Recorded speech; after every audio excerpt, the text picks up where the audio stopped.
Hariom. Knowledge plus channel में हम सभी विद्यार्थियों का स्वागत करते हैं। आज हरिओम करंट अफेयर की ये क्लास नंबर 287 क्लास है।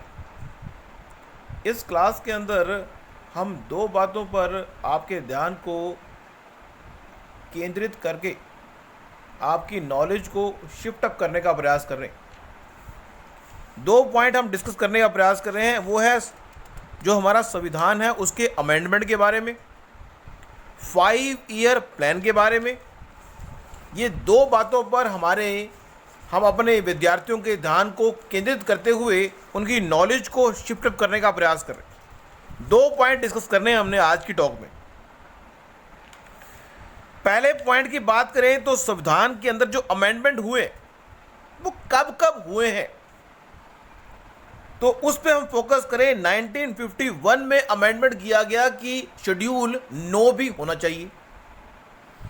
1956 में यह महसूस किया गया कि स्टेट को रीऑर्गेनाइज करने के संबंध में कोई अमेंडमेंट होना चाहिए। सातवां, फिर 8वां अमेंडमेंट किया गया। यहां पे हम कुछ इंपॉर्टेंट अमेंडमेंट के बारे में ही बात करें। आने वाली किसी टॉक में हम सारे अमेंडमेंट के ऊपर फोकस करेंगे। 8वां अमेंडमेंट 1959 में हुआ जो शेड्यूल कास्ट के ऊपर हुआ। 9वां अमेंडमेंट 1960 में हुआ जो कि इंडो पाक एग्रीमेंट के रूप में हुआ। 10वां अमेंडमेंट 1961 में हुआ।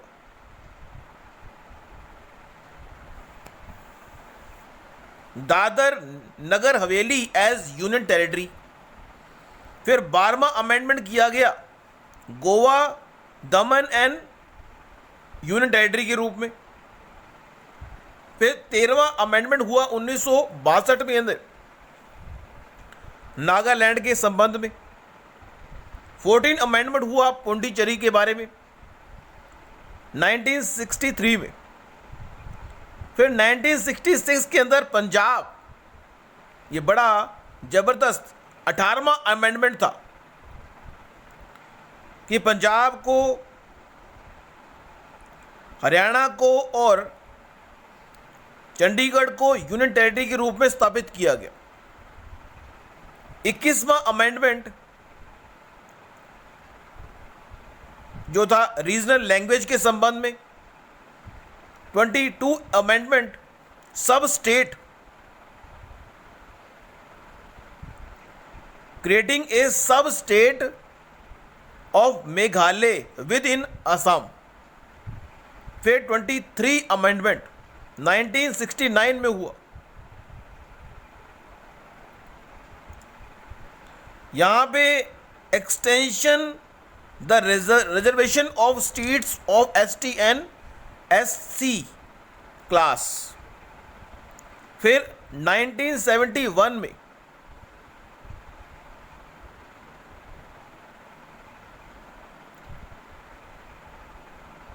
Special privilege for formal rulers of princely states, ये 1971 में हुआ। 1971 के अंदर ही मणिपुर और त्रिपुरा को एज ए स्टेट बनाया गया और मिजोरम और आंध्र प्रदेश को एज ए यूनियन टेरिटरी बनाया गया। मीन्स 1971 के अंदर मिजोरम और आंध्र प्रदेश को एज यूनियन टेरिटरी बनाया गया था। 31 अमेंडमेंट किया गया कि लोकसभा में 525 सीटों से कन्वर्ट करके 525 सीटों को 545 सीटें किया गया। फिर 36 अमेंडमेंट हुआ 1975 के अंदर। सिक्किम को एक स्टेट बनाया गया। उसके बाद 1975 के अंदर एक अमेंडमेंट और हुआ जो 38 था इमरजेंसी के संबंध में। 39 अमेंडमेंट किया गया, the election to the parliament of a person holding the office of PM. 42nd amendment 1976 में हुआ।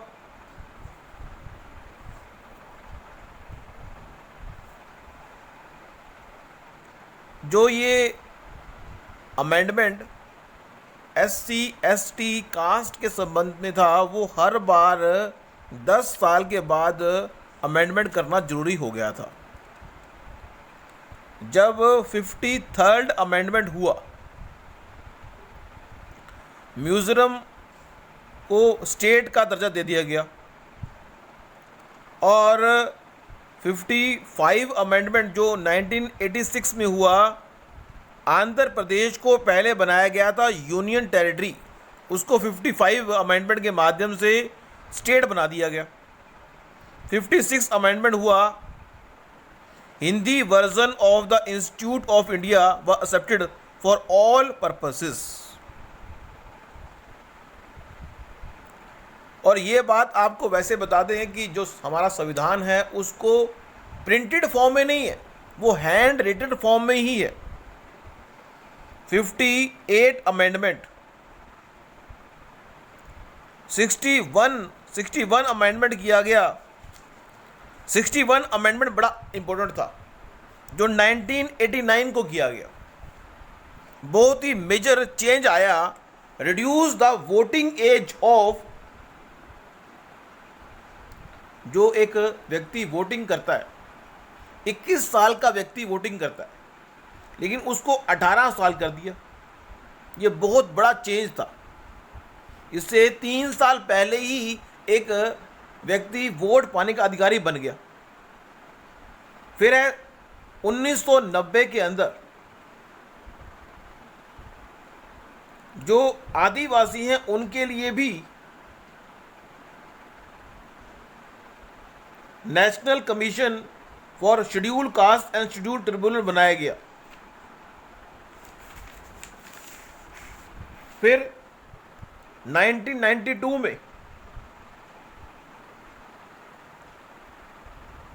Including the member of legislation of Delhi, Delhi के संबंध में रूल चेंज किया होगा। फिर 1992 में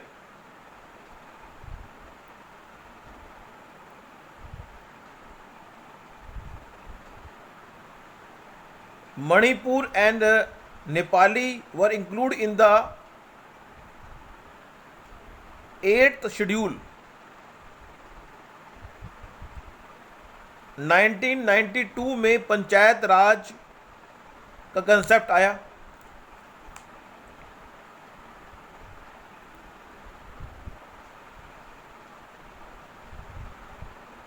दो 2001 के अंदर लोकसभा और स्टेट असेंबली सीट्स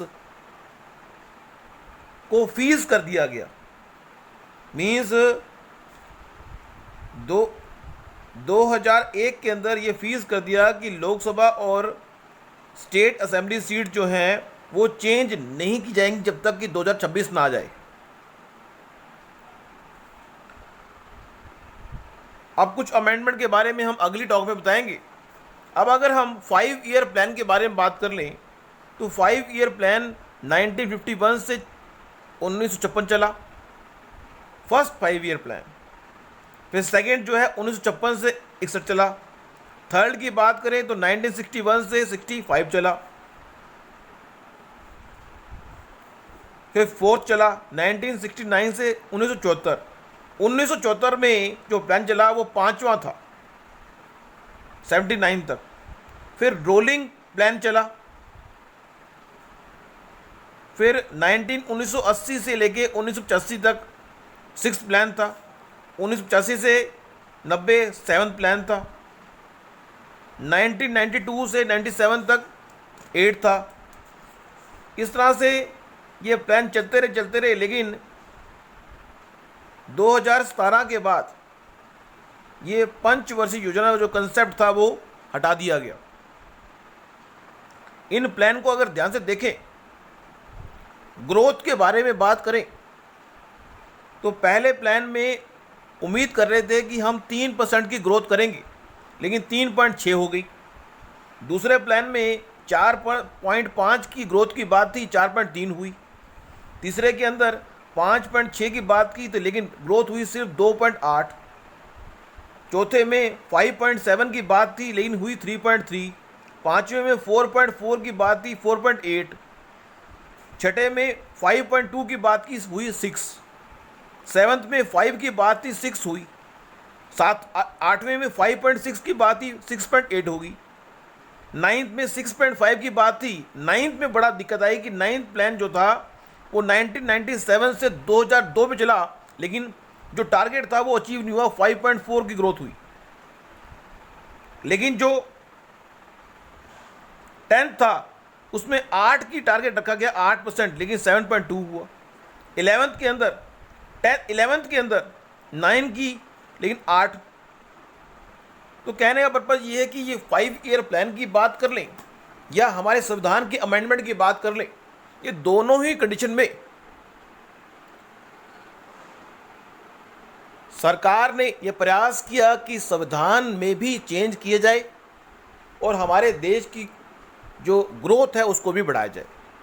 हमारे देश की डेवलपमेंट के लिए ये 5 ईयर प्लान या संविधान में चेंज करने की बात जो है ये बहुत ज़रूरी विषय था, जो कि सरकार करती भी है और उसको आगे करना भी चाहिए, ताकि जो चेंज है वो जनता के हिसाब से, जनता के द्वारा सरकार चुनी जाती है और जनता को कोई तकलीफ ना हो, इसलिए सरकार अगर कोई चेंज कर रही है तो गलत नहीं है। Thank you so much for listening and always supporting Hariom knowledge plus.